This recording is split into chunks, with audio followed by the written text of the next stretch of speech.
uomini vicino a noi, che perdono la propria identità,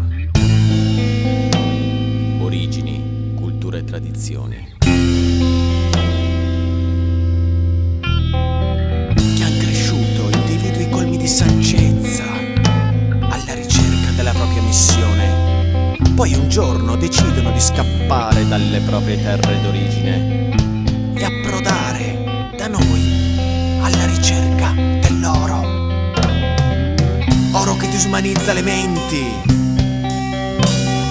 e a sentire qualcuno abbellisce i nostri corpi, li ricopre di stoffe sgargianti, sintetiche e profumate. Il luccichio di pietre lavorate e trattate con acidi e solventi abbagliano i nostri occhi.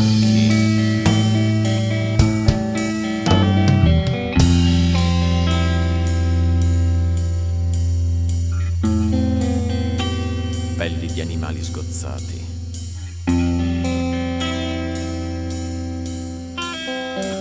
e vissuti in gabbie minuscole, nutrendosi dei propri escrementi, avvolgono i loro piedi gonfi e maleodoranti all'olfatto delle proprie mogli, che sembrano amare il Natale perché addobbate come abeti alla natività sacra.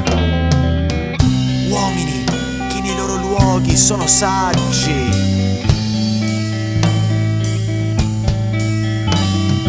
bambini ascoltano le loro storie e sembrano rapiti dalle loro voci, per poi adorarli come loro idoli.